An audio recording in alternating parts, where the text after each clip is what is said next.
आशा करता हूँ आप सब बहुत अच्छे होंगे। मेरा नाम है सिद्धांत अग्निहोत्री। स्टडी ग्लोस पे आपका बहुत बहुत स्वागत है। बुरे फंसे बाबू भैया, अभी मैंने आपको बताया था 6 अक्टूबर को एक लेक्चर लिया था, क्या अरविंद केजरीवाल जेल जाएंगे। अब ये थोड़ा पहले मनीष सिसोदिया गए, संजय सिंह पीछे पीछे। मनीष सिसोदिया को कल ही बेल डिनाई की थी कि बेल नहीं मिलेगी। हालांकि कोर्ट ने यह भी बोला था, जब पिछली बार सुनवाई की थी 12 अक्टूबर को सुनवाई थी, मतलब ये सुनवाई तो बहुत पहले से ही हो रही थी, लेकिन कोर्ट ने बोला था कि सबूत क्या है। ईडी और सीबीआई से पूछा था कि सबूत लाओ बेटा, तुम जो बात कर रहे हो ना हवा में मत बात करो, जब ये क्रॉस एग्जामिनेशन होगा तुम्हारा केस टिकेगा नहीं। बट अभी बेल डिनाइड, और अब जिसका डर था वही हुआ। अरविंद केजरीवाल को समन किया, बुलाया है एनफोर्समेंट डायरेक्टोरेट ने, 56 सवाल पूछे। अरविंद केजरीवाल बोल रहा मैं तैयारी करके गया था। भैया IIT IAS निकाले तो आपको पता है सवालों का तो जवाब बहुत बढ़िया से देंगे ही है। तो ये हुआ। एंड अभी आतिशी इनकी जो मिनिस्टर है वो ये कह रही है कि 2 नवंबर को, अब अगली बार 2 नवंबर को जब जाएंगे अरविंद केजरीवाल, तो आप मान के चलो कि खेल खत्म है, इनको गिरफ्तार कर लिया जाएगा। ओके दोस्तों, पर्सनालिटी डेवलपमेंट का कोर्स तो ठीक है, बट हमने जो NLP का कोर्स निकाला है, न्यूरो लिंग्विस्टिक प्रोग्रामिंग, आज के बाद हम बैच बंद कर देंगे। आज लास्ट डेट है, ठीक है, 31 October is the last date. तो आपके पास अच्छा मौका है। Psychologist doctor Mayurika Das lecture ले, आपके दिमाग की रिवायरिंग, सब कुछ आपको याद रहेगा। तो देखिए, दिल्ली एक्साइज पॉलिसी मैं कई बार बता चुका हूं, ढेरों लेक्चर्स लिए मैंने, ठीक है। मैं आपको बहुत ही संक्षेप में पॉलिसी बता देता हूं। दिल्ली पॉलिसी ये 1 साल पहले ये पॉलिसी लेके आए थे 2021 में नवंबर में, और इन्होंने ये बोला था कि सरकारी दुकानें कर दो बंद, ठीक है, और प्राइवेट दुकानें ले आओ। तो शराब जो है वो बांटो सबको, जितनी शराब ले ले, पी ले बेटा, पी ले ओ मेरे राजा, करो कोई बात नहीं, शराब बांटो। क्यों बांटो? क्योंकि शराब, अरे अरे अरे, शराब से ही जो है वो सरकार पैसा कमाती है, शराब और पेट्रोल सबसे ज्यादा, ठीक है, वो GST के बाहर है इसीलिए। तो ये बोला कि शराब अब सरकारी ठेके बंद, प्राइवेट दुकानें चालू। अब आपको पता ही है, प्राइवेट दुकानें चालू, सरकारी ठेके बंद। पहले जो कमीशन 6% मिलता था उसको 12% किया गया। डिस्काउंट पहले मिलता नहीं था, अब बोला 25% तक डिस्काउंट लो बेटा, 25% तक डिस्काउंट आपको मिलेगा, ठीक है। यहां पे देखिए, प्राइवेट क्या है, सरकार तो सरकार है। आप इसको ऐसे देखो ना कि सरकारी अस्पताल जाओ, प्राइवेट अस्पताल जाओ, सरकारी अस्पताल फ्री है लेकिन सुविधाएं नहीं है, प्राइवेट अस्पताल महंगा है और अपनी तरफ से स्कीम भी निकालती है। तो यहां पे जो कंपनीज है उन्होंने कहा बेटा हम देंगे, खूब खूब भर भर के डिस्काउंट देंगे। 500 स्क्वायर फीट का मिनिमम एरिया होना चाहिए, लोग आराम से बैठ के पिए, कोई दिक्कत नहीं। 33 जोन्स में बांटा गया, 850 दुकानें खोली जाएंगी। पहले ड्राई डेज 21 होते थे, अब 3 ही रह गए नई पॉलिसी के हिसाब से। बताइए, खाली 3 दिन लोग शराब नहीं पिएंगे, पहले 21 थे साल में, अब 3 दिन, बाकी जितना पीना है पियो। तो मुझे पर्सनली, मैं इस पॉलिसी से अरविंद केजरीवाल से बहुत ज्यादा, क्योंकि देखिए मुझे वो इस समय के सबसे बेहतरीन लीडर लगते थे, ठीक है, हैं भी, बहुत जबरदस्त लीडर है नो डाउट। बट ये जब पॉलिसी आई तो मेरा उनसे विश्वास उठ गया था, क्योंकि शराब को कोई कैसे जस्टिफाई कर सकता है। महात्मा गांधी कहते थे कि शराब बंद करो, और शराब को बंद करना है। अन्ना हजारे की रालेगांव सिद्धि को जो उन्होंने बदला, अन्ना हजारे, जिसपे पूरा आप ये जितने भी बड़े बड़े नाम देख रहे हो वो उभर के है, तो अन्ना हजारे ने अपने गांव को सबसे पहले शराब से निकाला, ठीक है। तो ये तो बहुत डेंजरस है, it is very very dangerous. शराब को हम प्रमोट ही नहीं कर सकते, खत्म कर देती है वो परिवार को, आदमी को, समाज को। तो खैर चलो ठीक है, सभी सरकारें बेचती हैं, भर भर के बेचती है सरकार। सरकार कहती है कि अगर हम शराब पूरी तरीके से बंद कर देंगे तो ब्लैक मार्केटिंग हो जाएगी, और होती ही है भैया ब्लैक मार्केटिंग, काला बाजारी। तो इससे अच्छा हम इतना टैक्स लगा दे कि कोई पिए ही ना, बट ऐसा है नहीं, उल्टा हो रहा है। तो अरविंद केजरीवाल ये लेके आए।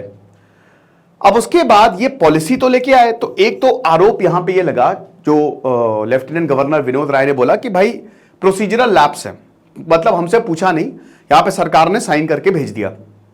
दूसरा पॉइंट ये था कि यहां पे जो फायदा है वो प्राइवेट लोगों को है, छोटी बड़ी मछली छोटे को खा जाएगी। यानी कि बड़े बड़ी कंपनीज वो तो खूब डिस्काउंट देके, पैसे देके, पहले लॉस सह के वो अपने आप को एक्सपैंड कर लेंगे, और छोटे बिजनेस हो जाएंगे खत्म, ठीक है। तीसरा and the most important point ये है कि यहां पे पैसा लगेगा, प्राइवेट वाले आ रहे हैं, टेंडर निकलेंगे, पैसा होगा, एक बार लाइसेंस दे दिया जाएगा, दोबारा नहीं दिया जाएगा, वही लाइसेंस रखिए आप। तो यहां पे जो पैसा है, money laundering act, prevention of money laundering act के तहत अरविंद केजरीवाल धरे गए हैं और बाकी लोग, कि यहां पे आपने जबरदस्त पैसा लिया। किकबैक्स की बात हुई थी कि बहुत सारा पीछे से पैसा आया है, 292 करोड़ का, तो हमारे पास पूरा सबूत है कि इनसे पैसा लिया बड़े बड़े लोगों से। संजय सिंह के बारे में ये बता रहे हैं कि वो कौन था, अरे नाम भूल गया उसका, वो पार्टी में मिला, संजय सिंह ने एग्जैक्ट बोला 82 लाख मुझे एकदम चाहिए। ये मैं नहीं बोल रहा हूं, ईडी बोल रही है, ठीक है, मतलब ये जो आरोप लगे हैं, तो उन्होंने इंतजाम करके दिया। विजय नायर अब उस पे बोल रहे हैं कि भाई, मतलब इसमें मेन जो यहां पे आरोप लगाए कि ये पूरी की पूरी policy brain child Arvind Kejriwal का है। आप इतना समझो, ये पूरी, अगर हम संक्षेप में पॉलिसी की बात करें तो सरकारी बंद करके प्राइवेट ठेके खोले गए और यहां प्राइवेट ओनर से पैसा लिया। अब ये जो पैसा लिया है, ये गया है किसके पास? आम आदमी पार्टी के पास, और इन्होंने फिर लगा दिया इसको इलेक्शन में या जहां पे भी। यानी कि एक तरीके से दिक्कत है, यह आरोप लगा है। कोर्ट ने बोला है कि भाई सबूत लाओ, हवा में बातें मत करो, सबूत है तो दो। यह चीज है, क्योंकि अभी तक ट्रायल प्रॉपर शुरू हुआ नहीं। तो अभी पहले सीबीआई जांच कर रही थी, लेकिन फिर ये पीएमएलए के अंदर आ गए, मनी लॉन्ड्रिंग, ब्लैक का पैसा व्हाइट, तो फिर ये ईडी के पास चला गया। अगर सारे नेताओं की जांच की जाए, सबके सब नहीं, लेकिन 60 to 70% अंदर होंगे। जो काला धन है ना, कितना भयानक यूज होता है इसका सबसे ज्यादा इलेक्शन में, वो किसी से छुपा नहीं है, ठीक है। तो केजरीवाल को सीबीआई ने पहले क्वेश्चन किया, ठीक है, एक्साइज पॉलिसी के तहत, फिर इनको ईडी ने बुलाया। अब ये बता रहे हैं कि भैया विजय नायर, जो कि ये बीच में ये थे मिडिलमैन, विजय नायर पूरा कम्युनिकेट कर रहे थे,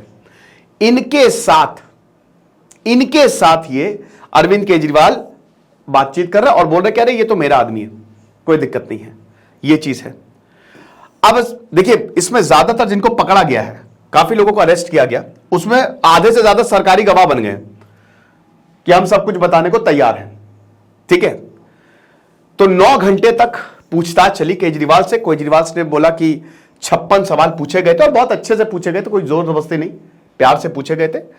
मैं पूरी तरीके से प्रिपेयर था, पॉलिसी को हम लेके आए, इसको प्रिपेयर किया। अच्छा, एक चीज और, ये पॉलिसी को वापस भी ले लिया था, पिछले साल पॉलिसी वापस हो गई थी जून में, रिवर्स कर दिया था, वापस ओल्ड पॉलिसी पे चले गए थे, तो फिर और ज्यादा सवाल उठेंगे। तो यही बोला कि ये पूरी तरीके से झूठा है। अरविंद केजरीवाल ने बोला ये केस पूरी तरीके से फॉल्स है, कोई भी एविडेंस नहीं है। ये बात बिल्कुल सही है कि भाई यही कोर्ट भी कह रही है एविडेंस दो, ठीक है। अब ईडी जो है, सुप्रीम कोर्ट ने बेल को डिनाई किया है, मनीष सिसोदिया को बेल नहीं दी है, और यही कोर्ट ने बोला था, अभी सुप्रीम कोर्ट में मामला चल रहा है, कोर्ट ने बोला था सबूत दो, फिर सबूत देते तो मनीष सिसोदिया को बेल मिल जाती तुरंत, बेल नहीं दी, बेल डिनाइड। यानी कि गड़बड़ तो है बेटा। मटेरियल एविडेंस जो कि काफी ज्यादा सपोर्ट करते हैं इस बात को कि हां पैसा तो आया है। ईडी ने बोला विजय इनका, ईडी मतलब अरविंद केजरीवाल ये कह रहे हैं, ठीक है, इन्होंने समीर महिंद्रा को कहा कि विजय मेरा बॉय है और समीर जो है वो पूरी तरीके से इस पे ट्रस्ट करे, जो भी पैसा देना हो या जो भी करना हो आप इनके साथ करिए। ईडी ने कोर्ट को यह बोला कि मनीष सिसोदिया ने भी अपना प्रॉपर इंफ्लुएंस यूज किया, इंडो स्पिरिट्स, ये जो कंपनी है बहुत बड़ी कंपनी, इनको लाइसेंस देने के लिए। भाई जाहिर सी बात है, जितनी बड़ी कंपनी उतना पैसा। सिद्धांत अग्निहोत्री की बहुत बड़ी कंपनी है, कोई टेंडर निकला मैं भयानक पैसा खिलाऊंगा सबको और बोलूंगा टेंडर मुझे मिलना चाहिए, सिंपल कंसेप्ट है। तो केजरीवाल ने समन्स रिसीव किया, आम आदमी पार्टी ने बोला कि बीजेपी आम आदमी पार्टी को पूरी तरीके से खत्म करना चाह रही है और कोई भी मंशा नहीं है। यह बिल्कुल क्लियर है कि बीजेपी जो है वो किसी भी तरीके से जाएगी, हर तरीके से अरविंद केजरीवाल को अरेस्ट करवाएगी ताकि लिकर पॉलिसी के नाम पे ये सब बवाल जो है वो किया जा सके और आम आदमी पार्टी को खत्म किया जा सके, क्योंकि वो डायरेक्ट टक्कर में है। बीजेपी ने ही इसको, इस समन्स को इशू करवाया और अरविंद केजरीवाल बोलते रहते कि भाई बीजेपी ऐसा है कि आप उसको ज्वाइन कर लो, बीजेपी को ज्वाइन कर लिए तो ईडी आप जांच हट जाएगी। ये बीजेपी के आरोप लगता रहता है कि सीबीआई ईडी बीजेपी के लिए काम कर रही है, ठीक है, बहुत आरोप लगते हैं ये। और पार्टी ज्वाइन कर लो, अपने नेताओं के बारे में क्यों कोई बीजेपी कभी क्यों जांच नहीं कराती है लेकिन on the other and BJP आरोप लगाती है भाई हम नहीं कर रहे हैं ये, कोर्ट तो है ना, बीजेपी कहती भाई कोर्ट है, अगर तुमने कुछ गलत नहीं किया है तो कोर्ट खारिज कर देगा, लेकिन कोर्ट भी तुम्हारी जो सजा है वो खारिज नहीं कर रहा है, वो तो कोर्ट पे तो विश्वास करोगे ना। और जब तुम्हारे खिलाफ सबूत है, जब तुमने घपला किया है, तो हम क्यों ना अरेस्ट करवाएं? सिंपल सी बात है। तो भाई यही लड़ाई चल रही है, बाकी देखेंगे आगे क्या होता है। एनएलपी के कोर्स को जरूर अवेल करें, आपको बहुत ज्यादा फायदा होगा। Thank you so much.